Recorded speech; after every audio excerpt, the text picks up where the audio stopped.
And Mr. Marc-Antoine L. Bon, Mazega, c'est le meeting. from the On Center for écoute. Energy and Climate of the French Institute on Foreign Relations. It is so decided. The Security Council will now begin its consideration of item 2 of the agenda. I will now give the floor to Mr.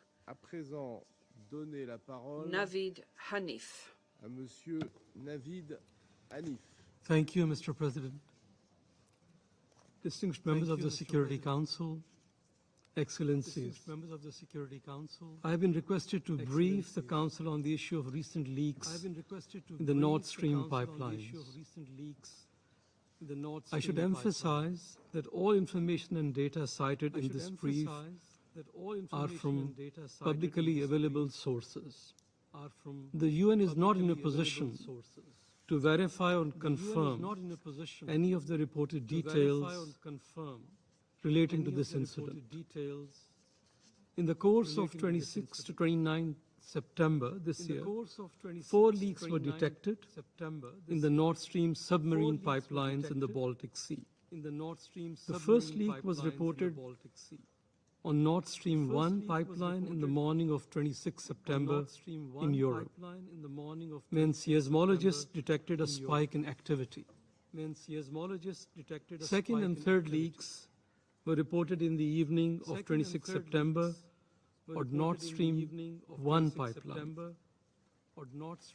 A fourth leak was reported in the morning of 29 September on Nord Stream 2 pipeline. Neither pipeline was in operation, as supplies in Nord Stream 1 were halted this month, and Nord Stream 2 never came into operation. However, both pipelines contain natural gas. The Nord Stream pipelines were reported to have held several hundreds of millions of cubic meters of natural gas at the time of the incident. At this stage, a site inspection has yet to be done, and details on what exactly happened remain unknown.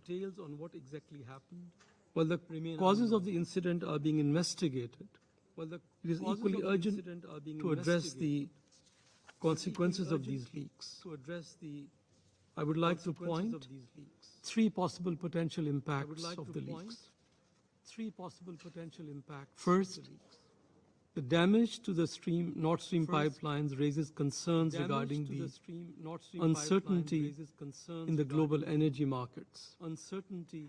According to the third brief on the global impact of war in Ukraine, energy crisis by the UN Global Crisis Response Group, published in August this year, the high price volatility witnessed since the pandemic, particularly in 2022, suggests that prices remain at high levels and could rise yet again, causing socio-economic stress across the world. The incident can exacerbate the high price volatility on the energy markets in Europe and around the world. Second, the potential environmental impact of the leaks is a matter of deep concern. Discharge of hundreds of millions of cubic meters of gas into the atmosphere would result in hundreds of thousands of tons of methane emissions. Over a 20-year time frame, methane has more than 80 times the planet warming potency of carbon dioxide, and roughly 30 times its potency over 100 years. It is not yet possible to assess how much methane is actually released in the atmosphere, given many uncertainties. Mr. President, third, the incident also makes manifestly clear the vulnerability of critical energy infrastructure. It underscores the importance of accelerating energy transition to create a clean, resilient, sustainable energy system, while ensuring universal access to affordable, reliable, and sustainable energy for all. As the Secretary General emphasized at the launch of the third brief by the Global Crisis Response Group, every country is part of this energy crisis. Mr. President, any attack on critical civilian infrastructure, including energy infrastructure, would be unacceptable. This incident must not be allowed to further increase tensions or deepen divisions in an already tense regional context. I thank you, the Council, for the opportunity to brief. Je remercie. I thank Mr. Hanif for his briefing. And I now give the floor to Mr. Sergei Je donne à présent la parole à Monsieur Kopianov.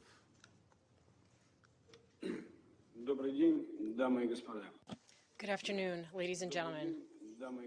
On September 26th, over the course of one day, 3 pipelines of the Nord Stream gas pipeline system ruptured at once in the Baltic Sea, namely both lines of the Nord Stream 1 pipeline and one of the 2 lines of a Nord Stream 2 pipeline. The Nord Streams are offshore gas pipelines with a length of about 1,200 kilometers. They were built to ensure reliable direct supply of Russian gas to Europe. The projected annual capacity of the pipelines is 110 billion cubic meters in total. This represents a quarter of gas consumption in the European Union, or energy for 52 million European households. Since 2011, the Nord Stream pipeline has ensured the provision of nearly 500 billion cubic meters of gas to European consumers. And now for more details about what happened on September 26th. At about 6 a.m. Central European Time, the gas pipeline onshore platform controller recorded a pressure drop in line A. Earlier, at about 2 a.m. Central European Time, the pressure drop was also recorded by the Cascade system. The pressure dropped rapidly from 103 to 7 bar in the German section. The leak site is located in the economic zone of Denmark, 25 kilometers southeast of the island of Bornholm. The distance to the German coast along the pipeline is 153 kilometers, and the German to the Russian coast is 1,081 kilometers. Later that same day, 2 more leaks occurred, this time on the Nord Stream 1 pipeline. At 7:12 p.m. Central European Time, dispatchers from the Nord Stream 1 control center recorded a simultaneous pressure drop on both lines of the gas pipeline. While the pressure had been 165 bar before the incident, it subsequently dropped to 8 bar. The site of one of the leaks in Nord Stream 1 is located in the exclusive economic zone of Denmark, 54 kilometers northeast of the island of Bornholm. The distance along the pipeline to the German coast is 218 kilometers from there and 1,005 kilometers to the Russian coast. The location of the other rupture site is in the exclusive economic zone of Sweden, 59 kilometers northeast of the island of Bornholm, 224 kilometers from the German coast, and 999 kilometers from the Russian coast along the pipeline. Thus, both the leak sites are located several kilometers from one another.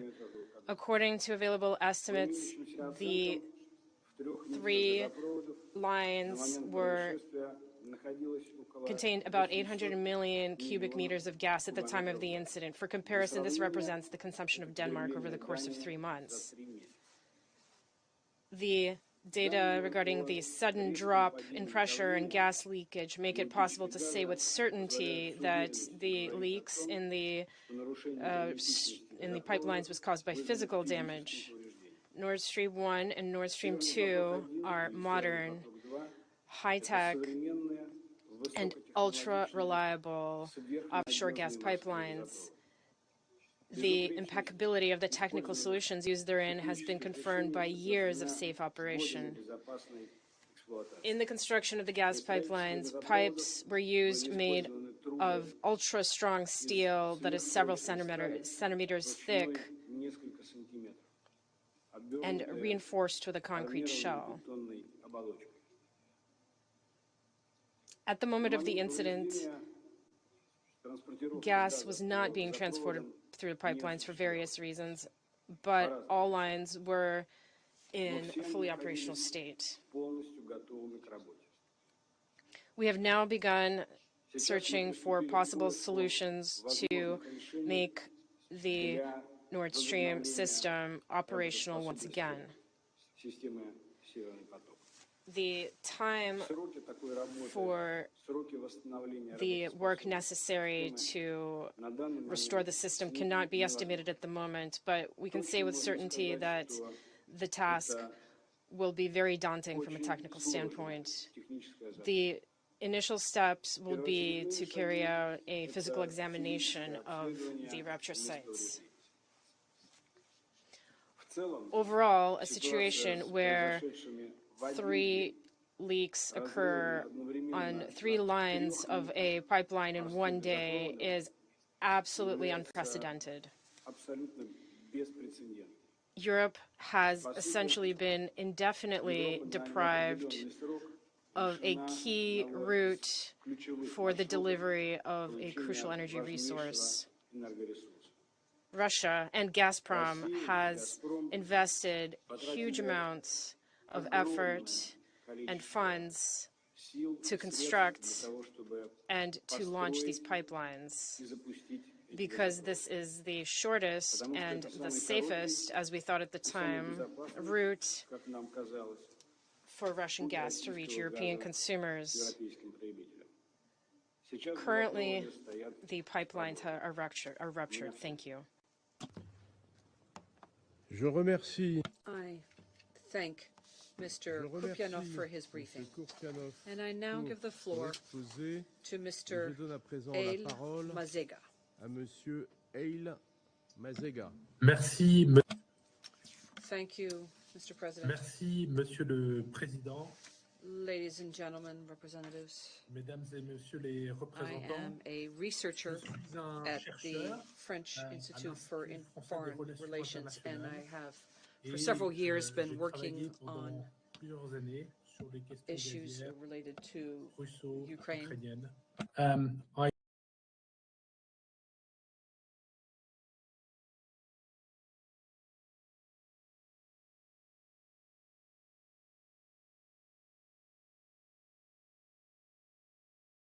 Were designed and led on the bottom of the sea, in an extraordinary state-of-the-art technology, with a view to reducing the risk of any significant damage eventuating from storms, non-exploded Second World War bombs, vessel anchors, fishing trawls, or sinking ships.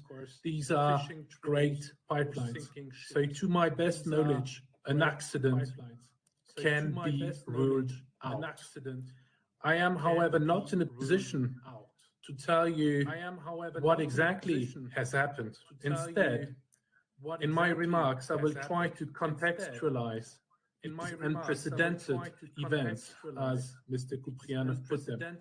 In a nutshell, the explosions are another episode in a long-lasting geopolitical confrontation between the US and Russia on the one hand, and Europe and Russia on the other hand, where energy and pipeline infrastructure have taken a center stage and have been weaponized. Allow me to go 1 year back in June 2021, when the first unprecedented intervention by Gazprom on European gas market took place. Gazprom unusually started to reduce its gas exports to European markets, however respecting contractual obligations. This pushed gas prices up and led to a slow increase in imports of liquefied natural gas to compensate. Nord Stream was indeed fully operational by then. This last year happened at the climax of US-Russia tensions around Nord Stream 2, whose construction was being finalized but slowed down due to US sanctions. Finally, the pipeline construction was completed following a Biden-Putin meeting in Geneva, and by fall 2021, the opening of the pipeline was pending the completion of a certification procedure to make sure it complies with EU law. Last point, important one, the reduction in Gazprom supplies last year happened as the EU had published its accelerated decarbonization plan for 2020 and as the Russian military buildup had started around Ukraine.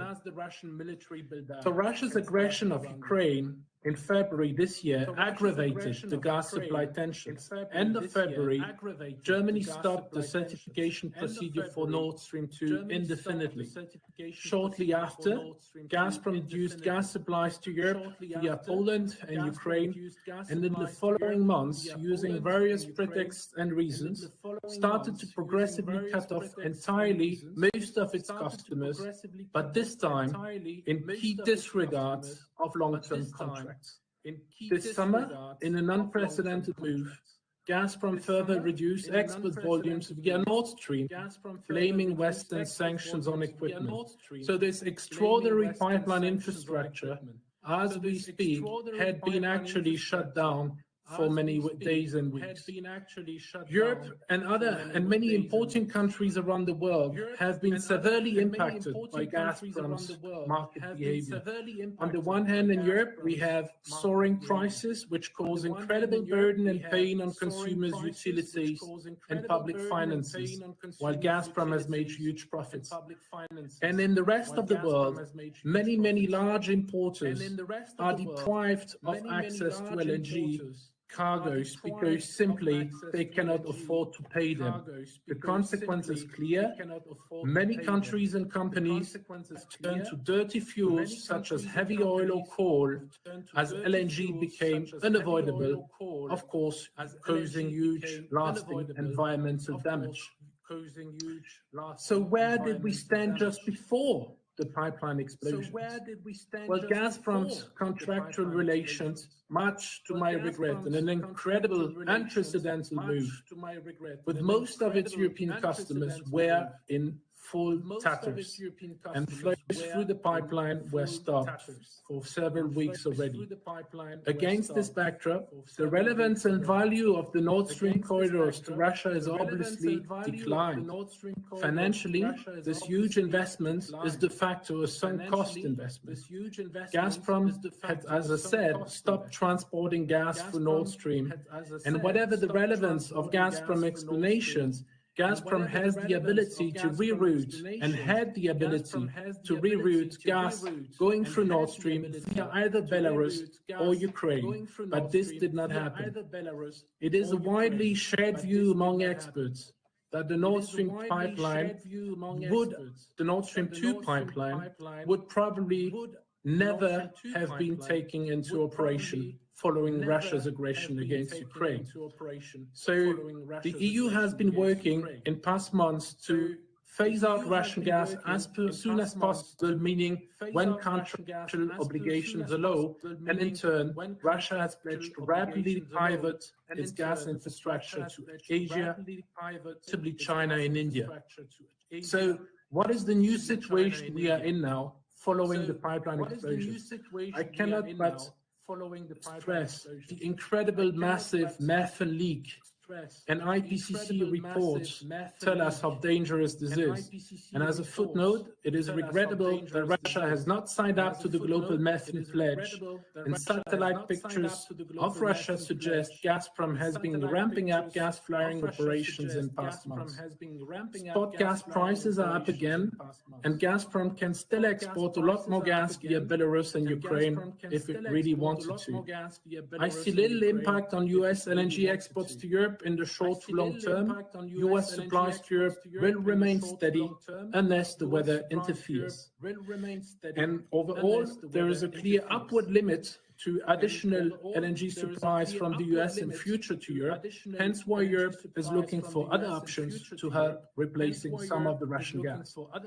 So to finish, these explosions set an extraordinary precedent where energy infrastructure is targeted by obvious sabotage operations of sophisticated nature. We had seen this before in Ukraine. This should be, in my view, not only a concern for Europeans, but actually for the rest of the world, because anything happening in Europe has global implications. I thank you for your attention. I thank you for your attention. I thank Mr. El-Mazega for that briefing. And I now give the floor to members of the Security Council who wish to make statements. And I give the floor first to the representative of the Russian Federation. Mr. President, we thank the representatives of the UN Secretariat and Gazprom for their briefings. We also thank Mr. El-Mazega. I will not comment on his interesting, but at times not always objective briefing regarding what is happening on the gas market. We have a representative of Gazprom here with us, and I think he could do so himself if he so chooses. Mr. President, Russia requested today's meeting in connection with the acts of sabotage on 3 lines of the Nord Stream offshore gas pipeline system on September 27, 2022, in the exclusive economic zone of Denmark and Sweden near the Danish island of Bornholm. The Prosecutor General's Office of the Russian Federation has already initiated criminal proceedings under the Article of Acts of International Terrorism. A preliminary investigation has been opened. Right now, let's simply take a look at the facts. Side by side. Fact number 1. A few weeks before the start of the special military operation, U.S. President John Biden said, and I quote, "If Russia invades, that means tanks and troops crossing the border of Ukraine again, then there will be no longer a Nord Stream 2. We will bring an end to it." End of quote. In response to a journalist's question about how this could be possible if Nord Stream 2 is controlled by Germany and not by the U.S., President Biden replied, "I promise you we will be able to do it." This message was then parroted by many U.S. officials. Fact number 2. In June 2022, the Danish island of Bornholm, where 3 months later the Nord Stream incident was to take place, was the site of large-scale NATO exercises in the Baltic Sea, or BALTOPS. As the U.S. publication Sea Power wrote, one of the main objectives for the alliance during these exercises was to test unmanned underwater vehicles, for which the waters off the island were best suited. Following the conclusion of the exercises, the American landing ship USS Kearsarge did not leave the Baltic Sea and remained near the Danish island until the 20th of September. But the most interesting part is that ever since the end of August, the ship's helicopter unit began to systematically patrol the area of Bornholm Island, and the flight path of the helicopters curiously coincides with the route of the gas pipelines. I want to stress that this is open data on the geolocation of maritime and air transport, which is collected on the basis of data from transponders. In other words, the United States did not hide their presence in the area and carried out their maneuvers in a demonstrative and deliberate manner. Fact number 3, immediately after the incident, the former Minister of Defense and Foreign Affairs of Poland, Radek Sikorski, posted a photo of the leak site on Twitter and openly thanked the United States for this sabotage. He wrote, "Thank you, USA." Here is a photo of that tweet. Under it, the acting member of the European Parliament commented on his own tweet and said, I quote, "There's no shortage of pipeline capacity for taking gas from Russia to Western Europe, including Germany." Nord Stream's only logic was for Putin to be able to blackmail or wage war on Eastern Europe with impunity, end of quote. Yesterday, apparently realizing that he had said too much, he deleted his tweet. We also cannot fail to note that Mr. Sikorski's wife, Anna Applebaum, is a person who enjoys access to the circle of power in Washington, D.C. and a wide variety of information. Fact number 4. Almost at the same time as the sabotage on Nord Stream took place, the Polish city of Golinów marked the official opening of the Baltic gas pipeline from Norway. Poland has long positioned this pipeline as a salvation from the Nord Stream, even though, incidentally, the capacity of the Baltic pipe is far inferior to that of Nord Stream. Fact number 5 is the statement by NATO in connection with the incident, warning of the danger of strikes against NATO infrastructure. It's as though NATO is afraid that someone will retaliate for something and take revenge on them. An uneasy conscience betrays itself, as the saying goes. As in any investigation, first and foremost, it is important to establish who benefits from the current situation, or as investigators say, who had the motive and the opportunity to commit the crime. Let's analyze this further. Does the destruction of Nord Stream benefit European states? Hardly. They, in this case, become dependent on a more expensive and extremely unreliable supplier, and I'm referring to the host country of the UN headquarters.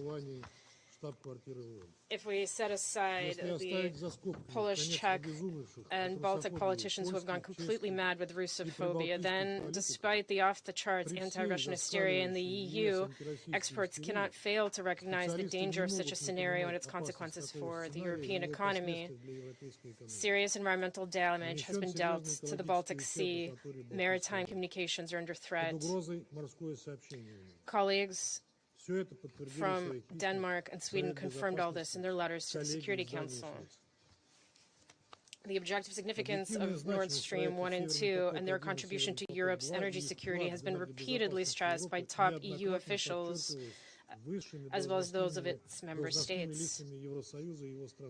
For the European Commission, Nord Stream initially had the status of a project of common interest and enjoyed full political support. The gas pipeline system has made a significant contribution to diversifying gas supply routes, like the Yamal-Europe and Turkish Stream pipelines. Their commissioning has made it possible to gradually begin to move away from the transit dependence of Europe's gas supply on the monopoly of the Kiev government, which has become known for its unscrupulous business practices, or in other words, simply theft. Germany's leadership has been saying for many years that the need for gas for Germany and Europe will only increase. In 2021, Austrian authorities stated that Nord Stream contributes to the energy security of Europe and welcomed steps that would improve the reliability of the continent's energy supply. The aftermath of the ensuing energy crisis has proven right those who understood the importance of Nord Stream in ensuring stable and predictable energy supplies. The interruptions in gas supplies caused by European and American sanctions in 2022 already negatively affecting European industry, its profitability and competitiveness, and are provoking the immigration of skilled labor and the transfer of production capacities outside of Europe and to the United States in particular. Energy poverty has not only returned, it has soared to the top of the agenda not only in the developing world, but in developed countries as well. The resumption of deliveries primarily under long-term contracts, as Russia has offered and continues to offer, would allow to stabilize the situation in the manufacturing industry and avoid an energy collapse. The next question is whether the destruction of the Nord Stream benefits Russia. If you look at it from the point of view of common sense and not in the spirit of morbid fantasies about Russia being ready to do anything to intimidate Europe, then of course not. It makes no sense for us to destroy a project in which we have invested such a huge amount and from which there could be a significant economic return for us with our own hands. After all, you yourself in the West have claimed that we profit from the export of energy resources and benefit from their rising prices. And finally, the main question, whether what happened with the Nord Stream benefits the United States. And the answer is undoubtedly. American liquefied natural gas suppliers should be celebrating the manifold increase in LNG supplies to Europe. And from a political standpoint, the last thread ensuring the energy independence of the EU has been ruptured. Due to the energy crisis, European production has been hastily transferred to the U.S. They are receiving top personnel, advanced technologies, production resources, things that Europe has been accumulating and developing for decades. The residents of Europe have been left to face their problems alone. And across the ocean, no one cares that Europe is in for a very dark, cold, and long winter. In connection with these very simple and logical questions, I want to ask the U.S. representative, can you confirm right now in this room that your country is not involved and has nothing to do with this sabotage? Colleagues, of course, we are not setting the goal of finding and naming the perpetrators today. The Security Council is not a judicial body. It should not take on such tasks. That is why Russia advocates a comprehensive investigation to shed light on the true circumstances of the incident. We would be interested in hearing the views of our Western colleagues today and hearing their official position. We hope that you will abstain from meaningless Russophobic verbal gymnastics, such as those that you used in relation to the Ukrainian strikes on the Zaporizhzhia nuclear power plant. Should we expect you to make statements that following the masochistic shelling of the Zaporizhzhia nuclear power plant, where we ourselves are located, we began to detonate our very own gas pipelines? It is quite clear to us that carrying out sabotage of such complexity and scale is beyond the power of ordinary terrorists. We consider the actions to damage the gas pipelines to be deliberate sabotage against a crucial element of the Russian Federation's energy infrastructure. This is an attack that could hardly have happened without the involvement of state or state-controlled actors. We will certainly identify all those involved in this act. Those standing behind it cannot claim to be a non-party to the armed conflict or to have neutral status, which, it must be admitted, Western countries have long violated. Moreover, I want to stress that any international investigation into the incident can claim to be objective only if it involves experts from Russia. We are also convinced of the need for not only those countries in whose territorial waters the sabotage was carried out to participate, but also representatives of Germany, as it was the main intended recipient of Nord Stream gas. If the theory that certain states are involved in these terrorist acts is confirmed, then this will mean a deliberate escalation of the conflict. I hope, colleagues, that everyone in this room is aware of the dangerous brink to which those who committed this act of sabotage are leading us. Thank you. I thank the representative of the Russian Federation for his statement, and I now give the floor to the representative of Norway. Thank you, President, and we thank the briefers for their updates. Thank you, President. The damage to the Nord Stream 1 and 2 pipelines in international waters within the economic zones of Sweden and Denmark is of deep concern. This has created a very serious situation in terms of climate and environmental consequences and risk to shipping. We remain in close contact with our Nordic neighbors, and we thank Denmark and Sweden for the joint letter sent to the Security Council. President, all currently available information indicates that the damage to Nord Stream 1 and 2 is the result of deliberate and irresponsible act of sabotage. We need to get to the bottom of what has happened and why, even if it may take some time. Norway fully supports the investigation launched by Danish, Swedish and German authorities aimed at getting full clarity of this incident. President, this has occurred against the backdrop of war and energy crisis in Europe and beyond.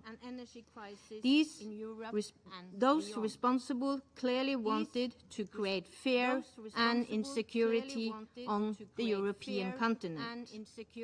As a major supplier of gas, Norway is aware of the special responsibility we have to safeguard security on the Norwegian continental shelf. We will keep in close dialogue with our allies and partners on this issue. I thank you. I thank the representative of Norway for that statement, and I now give the floor to the representative of Mexico. Thank you, sir, says the representative of Mexico. I would like to thank Mr. Hanif Kurpianov and Mr. Eil Masega for their briefings and the information they shared with us. Mexico has, with concern, followed recent incidents in the Baltic Sea, which led to leaks in the gas pipelines, Nord Stream 1 and 2. We regret the impact that this will have on the environment, on international navigation, and unfortunately, these incidents are a further destabilizing factor for energy markets worldwide, which had already been very much affected by the war in Ukraine. Now, what's most complex is that given the available information, it seems unlikely that it was an accident. Everything seems to point to sabotage. And this is particularly of concern given the fact that this is taking place, as we heard, it will not be easy to repair, and the damage inflicted could have very serious consequences economically and in other areas. So it is necessary to quickly initiate a rigorous and impartial investigation. It needs to be conducted in order to determine the circumstances which led to the damaging of civilian infrastructure and to identify those responsible. To conclude, I would reiterate that this very regrettable incident compels us truly to rethink how are we going to focus the efforts of the Council to reducing tensions and in order to start looking with more determination for a solution to the conflict by way of dialogue and diplomacy before the conflict continues to escalate week after week, given the contemplative attitude of the Council. Thank you. I thank the representative of Mexico for that statement, and I give the floor to the representative of Ireland. Thank you, Mr. President, and thanks also to Assistant Secretary General Hanif for his briefing and to our other briefers. Ireland is deeply concerned by the sudden and extensive gas leaks detected in the Nord Stream 1 and 2 pipelines earlier this week. The immediate priority must be to ensure maritime safety and avert the risk of a climate and ecological disaster. The potential for a massive and highly damaging emission event is a serious concern. All the analysis to date indicates that these leaks are the result of deliberate acts of sabotage. We understand that at least 2 detonations occurred underwater, damaging the pipelines and causing major leaks of natural gas into the Baltic Sea. The magnitude of the explosions was measured at 2.3 and 2.1 on the Richter scale, corresponding to an explosive load in the region of several hundred kilos. The irresponsibility of such acts cannot be overstated and must deeply concern us all.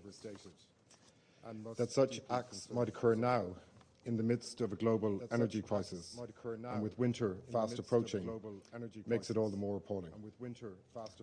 Sweden, Denmark and Germany have our full support in managing the consequences of this indefensible act. We stand ready to provide any assistance necessary. We also strongly support the ongoing investigations in the most affected member states to determine the full facts behind the leaks. Mr. President, let us be clear. Any deliberate disruption of European energy infrastructure is utterly unacceptable. Ireland, along with our EU partners, will ensure that it is met with a robust and united response. Thank you.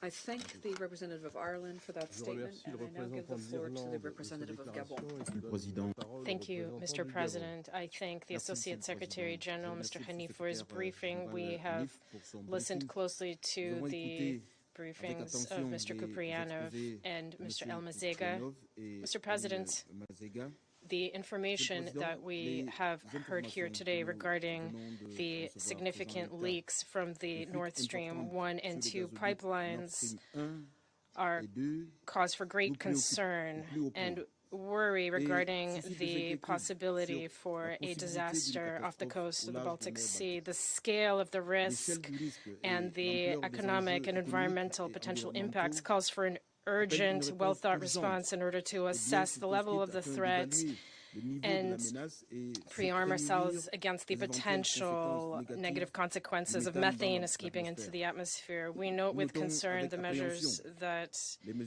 have been taken regarding limited the navigation in the affected area, and we hope that these are precautionary measures that will take into account the energy security and the need to ensure energy supply at the beginning of winter. We hope above all that the damage to the pipelines will not lead to further hostilities between the warring parties.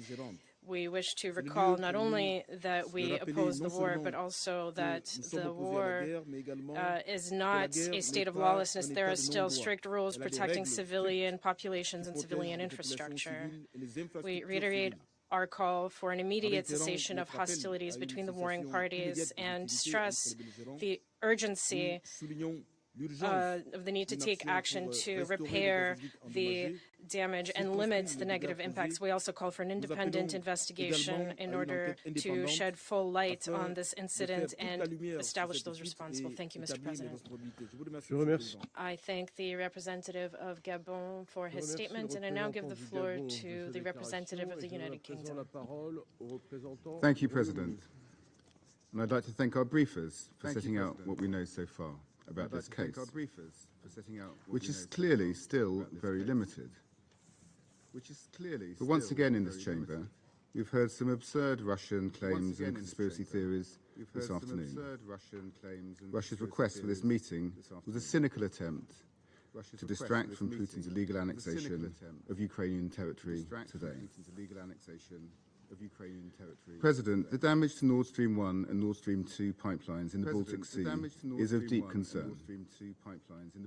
These leaks are not only causing risks to shipping, but also substantial environmental damage in the Baltic Sea.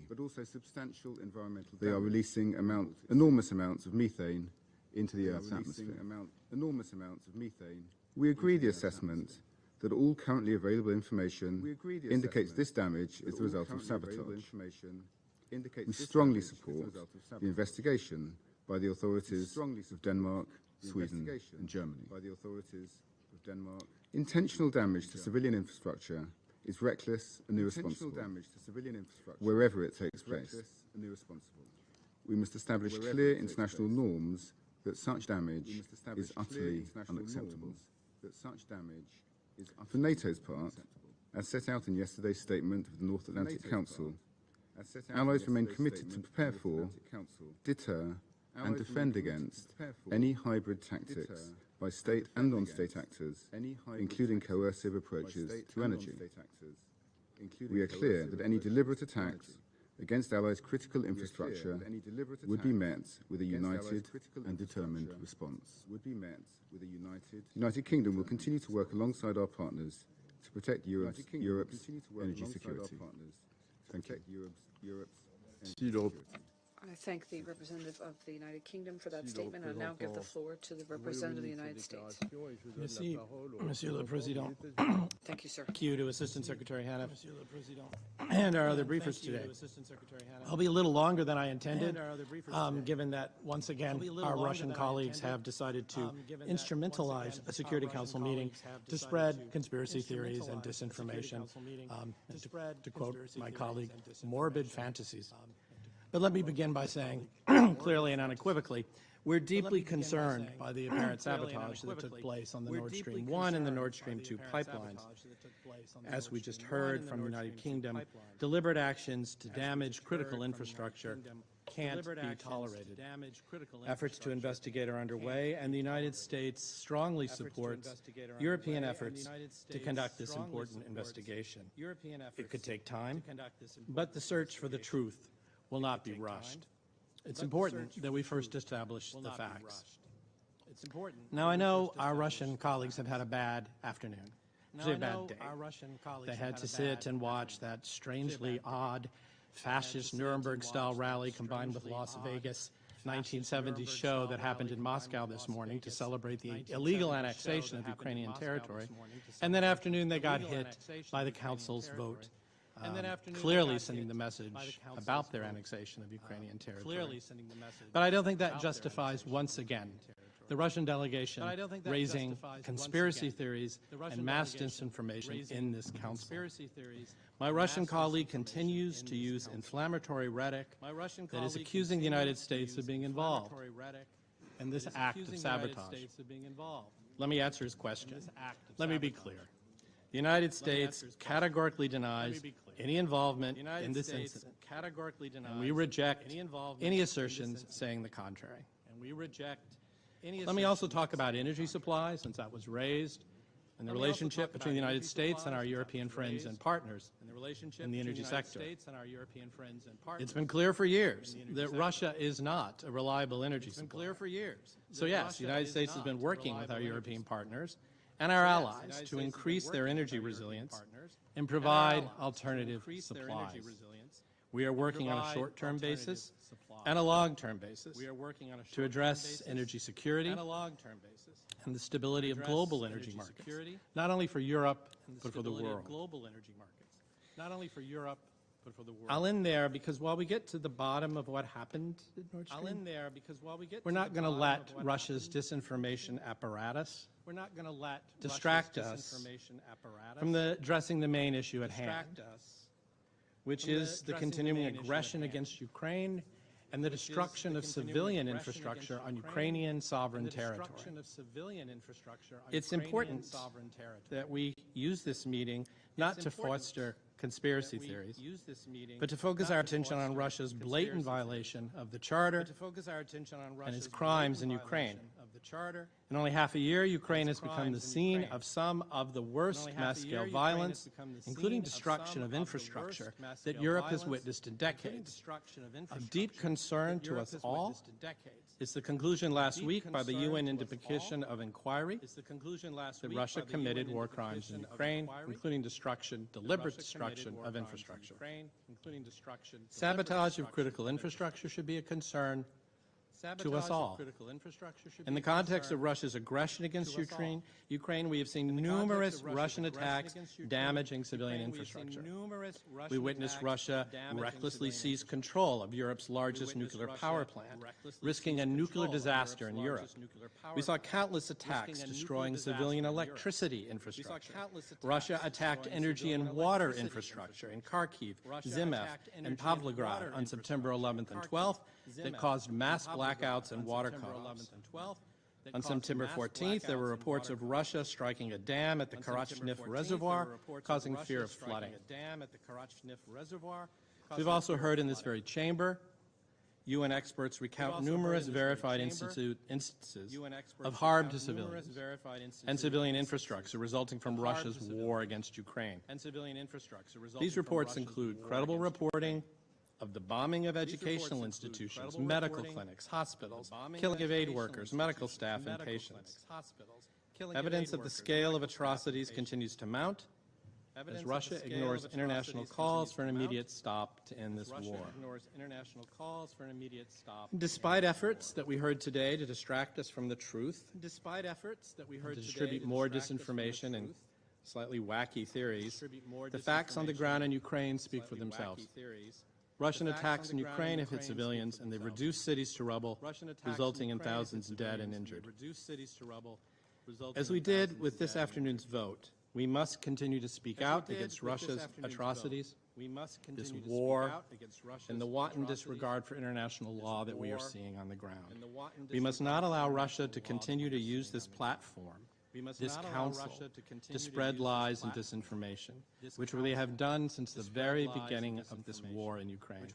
I'm sure all of us recall how the days before the war began, the Russian delegation was tweeting out that there was no intention to invade the Ukraine. We must continue to investigate and bear witness to Russia's atrocities, and we must demand accountability. The United States will not be distracted from seeking justice and accountability. We will not be distracted from defending the UN Charter against such blatant violations and transgressions. Thank you, Mr. President. I thank the representative of the United States for his statement, and I give the floor to the representative of China. 我要感谢3位同保人的通报。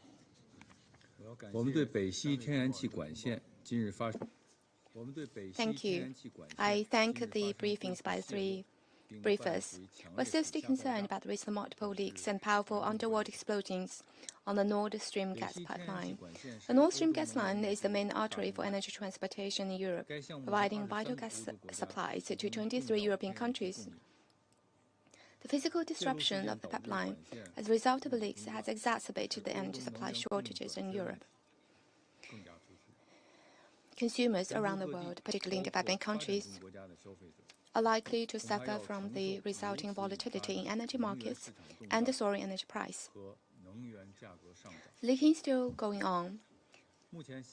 An impact of incident on shipping routes and the ecological environment of the waters involved is still playing out.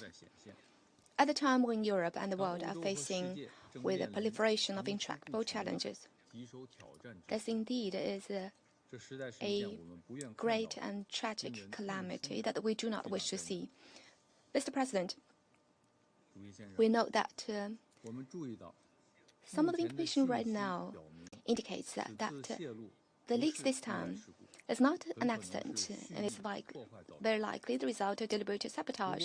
If true, this would constitute an attack on transnational civilian facilities and submarine pipelines in violation of international law. We also note that all stakeholders agree that an objective, impartial, and professional investigation into the leaks is essential. As the brief stressed just now, that the leaks this time highlight the vulnerability of transnational infrastructure. We're ready to work with all parties to maintain the security of cross-border infrastructure. Thank you, President. Je remercie le représentant. I thank the representative of China for his statement, and I now give the floor to the representative of the United Arab Emirates. President, and I'd also like to begin by thanking Assistant Secretary General Naveed Hamid for his briefing, and we've also listened carefully to the other briefers today and take note of the information provided. We are also deeply concerned by the severe damage to the Nord Stream 1 and 2 gas pipelines. While the exact cause remains unknown, it appears that the damage has resulted from a deliberate act of sabotage. At a time of heightened geopolitical tensions and global turmoil, potential missteps and further escalation must be avoided. Now is the time to maintain calm and establish the facts regarding the cause of this damage through a transparent and comprehensive investigation.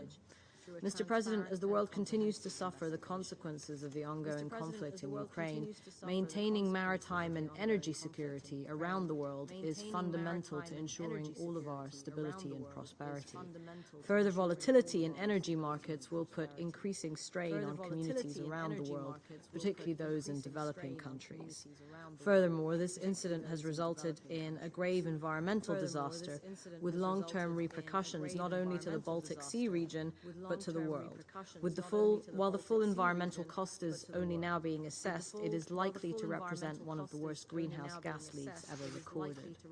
Mr. President, the world faces severe environmental, economic and energy challenges while on an already difficult path to recovery from the COVID-19 pandemic. The damage to such energy infrastructure and the resulting environmental and economic harm further exacerbates these challenges.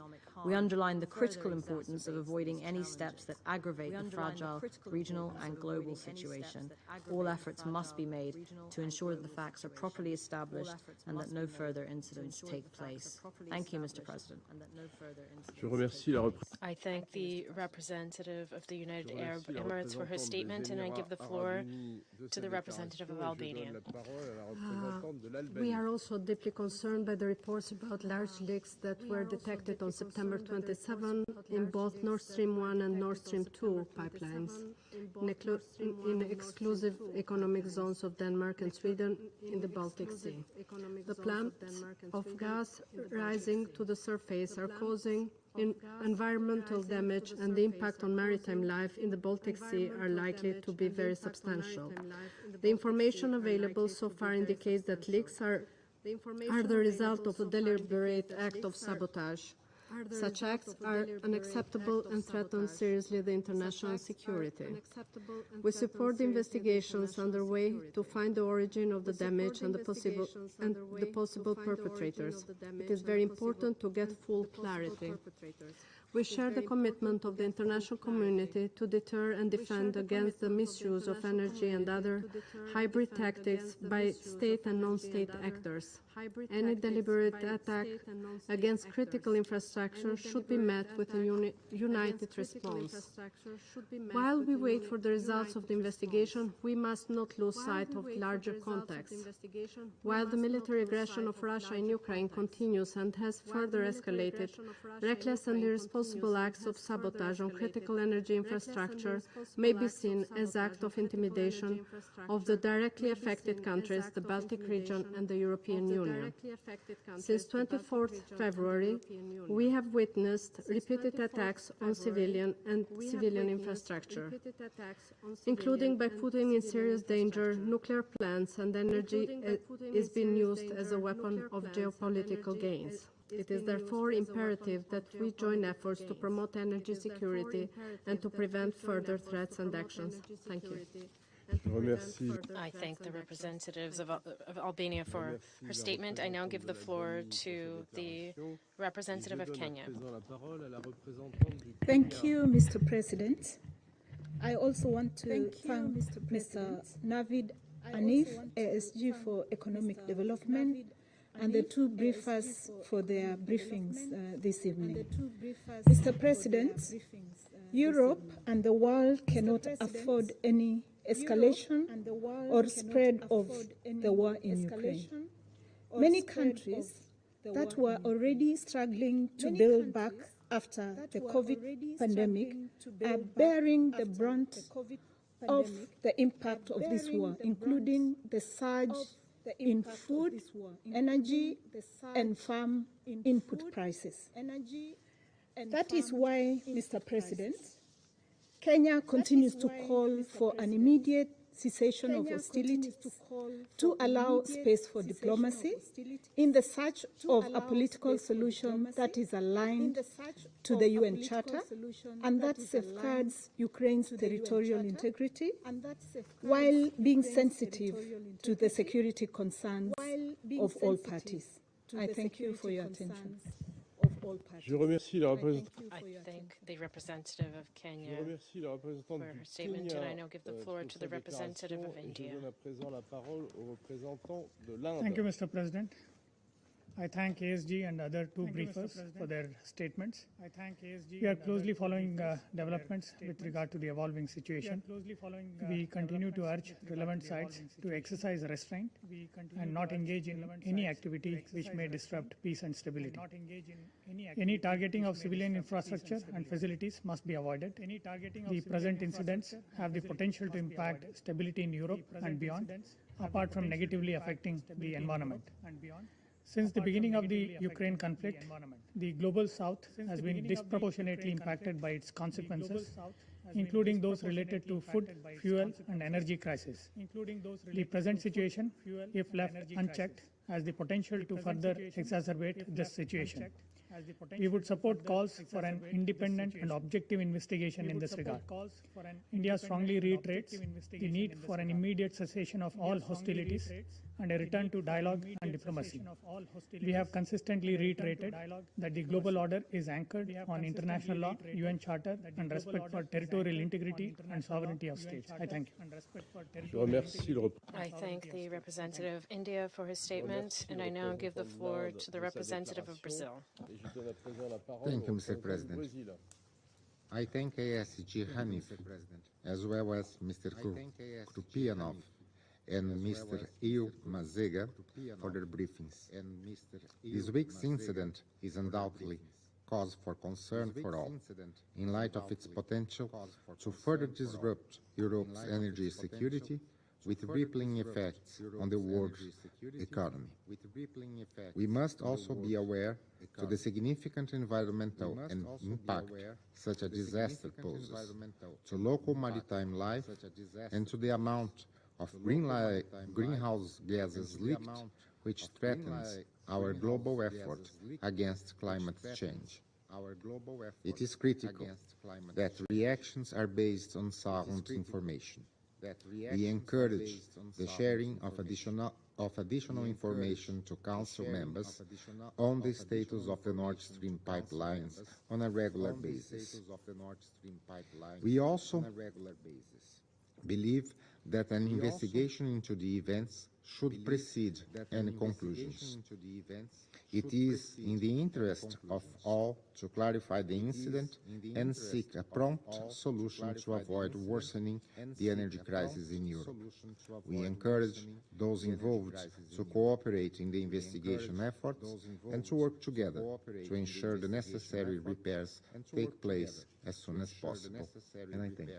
I thank the representative of Brazil for that statement. I now give the floor to the representative of Ghana.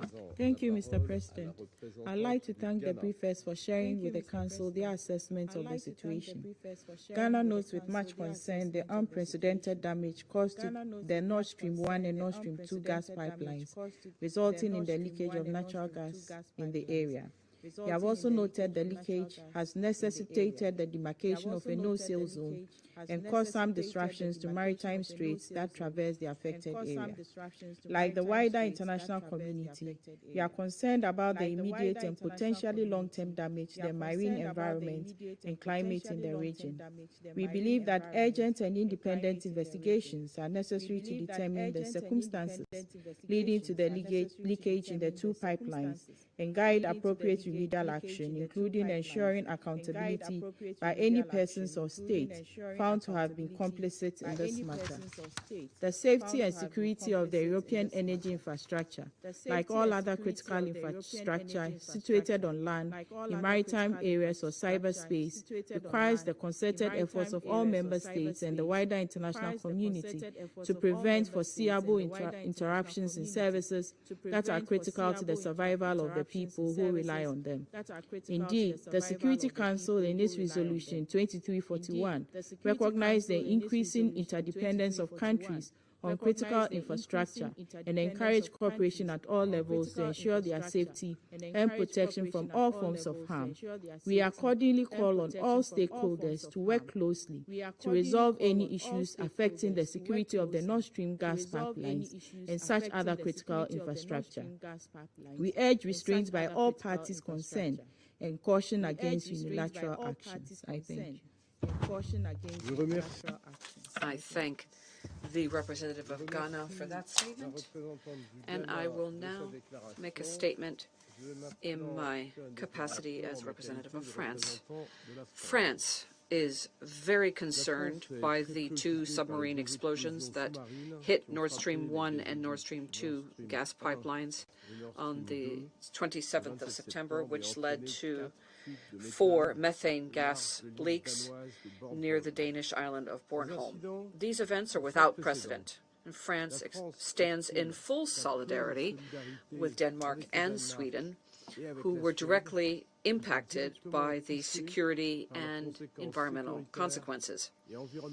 The situation is very serious, and the threat should be taken seriously. All available information points to the fact that these leaks are the result of a deliberate act, let's state it clearly, an act of sabotage. 2 seismic events were recorded before the leaks. The explosive load measuring some equivalent of 500 kilograms of TNT. So this is not a coincidence. These events are human in source. I'd like to thank Denmark and Sweden for the letter they sent to the presidency of the Council yesterday. It's very helpful to the work of the Council. France denounces this irresponsible act which endangers maritime navigation and the environment. The coercive use of energy is unacceptable. We call for light to be shed on the source of these explosions and support the investigations that will be conducted by the concerned countries. Any deliberative attempt to attack critical infrastructure is intolerable and should be considered a hostile act. The European Union will stand firm and united in its response to this attack on its energy infrastructure, just as it would against any attempt to attack the safety of its energy supplies. I resume my functions as President of the Council. The representative of the Russian Federation has asked for the floor to make another statement, and I give it to him now. Thank you, Mr. President. Mr. President, I am thankful to my U.S. colleague for his direct response to our direct question. Our direct question was whether they could confirm right now and in this chamber that your country is not involved in this act of sabotage. And the response from my U.S. colleague was that he declared in this room that the U.S. denies any involvement in this incident, and I'm thankful to him for that answer. But I'd like to ask another question. After your words, as well as the words of our British colleague,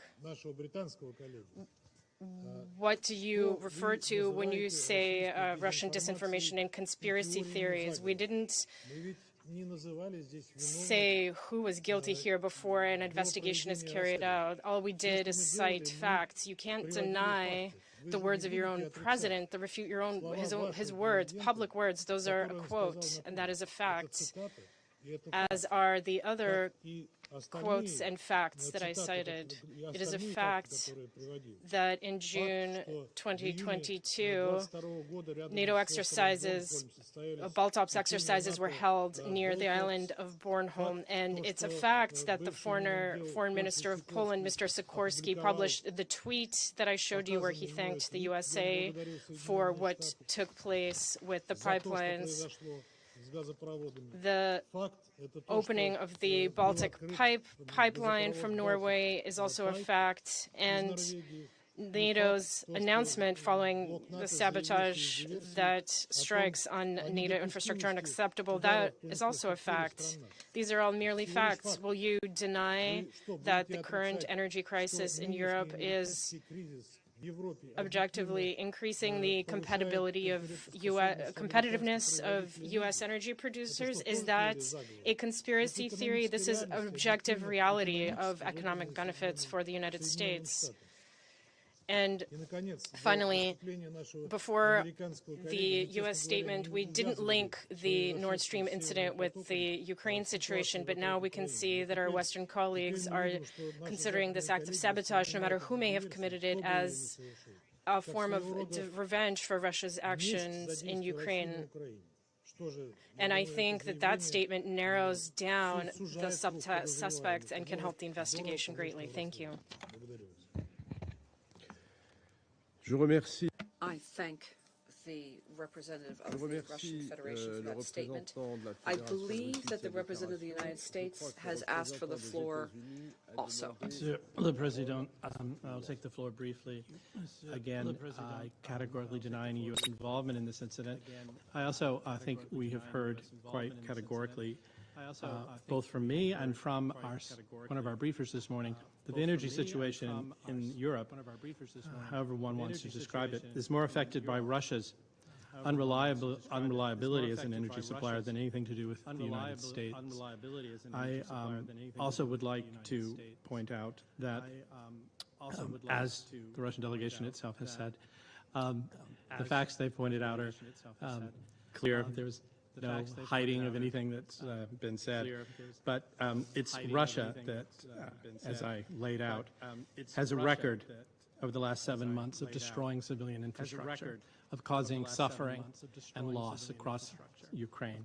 So if there's any country, perhaps, that has a record of doing the kind of thing that we're discussing here today, it isn't the United States. I thank the representative of the United States for that statement. There are no more speakers on the list. Before adjourning the session, which is the last for the month of September, I would like to express the sincere appreciation of the delegation of France to the members of the Council, as well as to the Secretariat of the Council for all the support they have provided us. And here I'm thinking about the staff responsible for staffing the sessions, the interpreters, translators, conference service officers, verbatim reporters, and security staff. And as this session is concluding, I'd like to wish good luck to the delegation of Gabon, who will be presiding for the month of October. The session is adjourned. I'm sorry. I apologize. I adjourned before the Russian Federation representative could speak. Mr. President, before we say the words of gratitude to you for the French presidency during the month of September, we were informed in the course of the meeting that one of our briefers, namely the representative of Gazprom, wanted to make a brief comment at the end of the meeting, and I think that was transmitted to the French presidency, and I would request you to grant him this if that's acceptable to the presidency. Monsieur le Président. I do not intend to turn the floor back to the briefers, but if the majority owner of Gazprom wishes to do so, you can go ahead.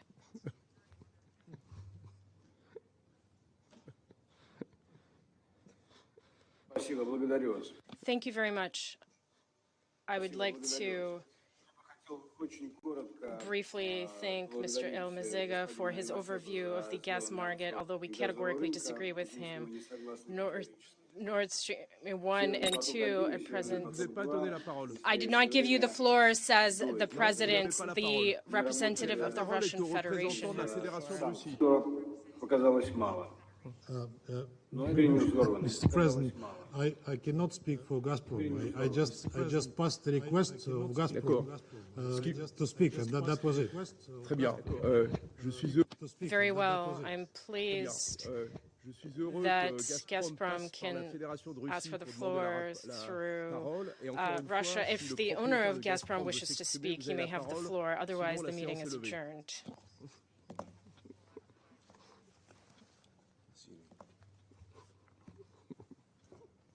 I value your irony, Mr. President, but just to make things straight, the representative of Gazprom, whom we facilitated to participate in this meeting, obviously, requested it through us because he has the means of communicating through us, and not because the Russian state is the major shareholder of Gazprom. Le représentant de Gazprom a eu la parole. The representative of Gazprom has had the opportunity to speak along other participants. I thank you. The meeting is adjourned. Je vous remercie. La séance est levée.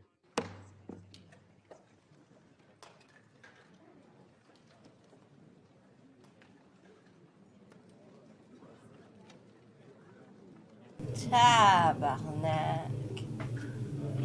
Well, I hope he understood what happened. They told lies, and the representative of Gazprom wanted to tell the truth and never allow him to speak. Now they're censoring the UN. I mean, wow. Fucking shit. I just lost the feed now. They never wanted to allow him to come back and talk. Wow. Talk about censorship. Maybe they'll change their mind. Il a dit que là, il voulait pas qu'il parle. Là, ils ont tout dit des menteries, là. Je peux pas entendre ce qu'ils disent. Écoutez, là. Je suis sûr que Maria Zakharova va avoir un long à dire là-dessus.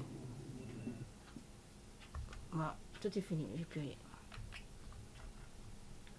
Et c'est une vraie joke, cette affaire-là de UN. Moi, j'étais en train de faire mon ménage, j'étais curée d'écouter les fuckers, là. Je suis partie, là, j'étais in and out, là. Steve m'a appelé, toutes sortes d'affaires est arrivées à l'arrière que vous n'avez pas vu. Bon, ben là, c'est pas funny parce que moi, je l'aimais, le gars, le Gazprom, il avait tout expliqué comme faut la Chris, moi, je serais Vlad, Calis, là. Moi, je ferais une conférence de presse moi-même, puis j'expliquerais avec Gazprom c'est quoi qui est arrivé. Mais là, ils sont supposés de faire une investigation. Là, j'ai pas trop compris ce qu'il a expliqué au début, là, le gars de Gazprom, parce qu'il fallait que je parte, mais je sais qu'il a montré les maps. Mais là, je vais reviser ça, là, demain avec vous autres, là. À moins qu'il arrive un autre fuckery, des fuckeries ici, là. Il arrive des affaires très graves à moi ici, là. Vous savez, la petite fille qui m'a attaqué l'autre fois, là, elle a dit que c'est moi qui l'ai attaqué, là. Wow, c'est ça. Moi, ça va dans le major criminal stuff, là. I don't need that kind of shit now. Fait que là, écoute bien. Là, y a pas...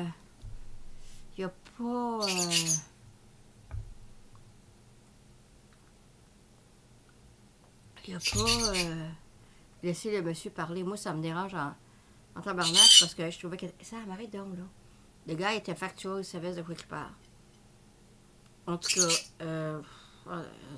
on va voir comment ça va être, là. Ok, Sam, t'as-tu fini, là? J'essaie d'expliquer quelque chose, s'il vous plaît. Fait que... c'est pas... Je ne sais pas. Je ne sais pas. Là, je sais pas comment ça va venir, cette histoire-là. C'est comme on avait des cartes, il y avait des cartes, on avait joué des cartes, puis il y a un joker qui est tombé. Puis ça mélange toutes les cartes. Puis qu'on va voir comment ça va tourner la patente. Mais ça change pas le fait, là, que là, il faut attendre lundi, puis mardi. Lundi, on attend le State of the Mois, mardi, on attend le Federation of Council. OK, Sam veut dire bonjour. Dis bonjour, Sam! Et ouais, les petits pits, ils sont tous partis, les petits pits, ils me parlent pas. Bon, ben là, je vous quitte. C'est que we're gonna see how things gonna roll. But the fact that they didn't allow the guy to Gazprom to explain to everyone, I think that what he explained in the first place was damaging enough. So they said, we're going to shut him up. Ugh. Je te dis, là, c'est important. C'est pour ça qu'il faut apprendre notre russe, là, pour que je puisse comprendre ce qu'ils disent, là, ces colis-là. Ah, c'est bon. Ça a l'air, ça va une autre affaire de 6 mois, ça. Donc, dans 6 mois, là, je comprends 2-3 mots, là. Je suis sûr, dans 6 mois, on va comprendre 6-7 mots. Bon, je vous quitte là-dessus. Merci tout le monde d'être là. Bonne journée. Bye. Thanks everybody for joining. See you soon. Bye bye. Sam say good night. Bye. Sam say good night. Sam say good night. Bye.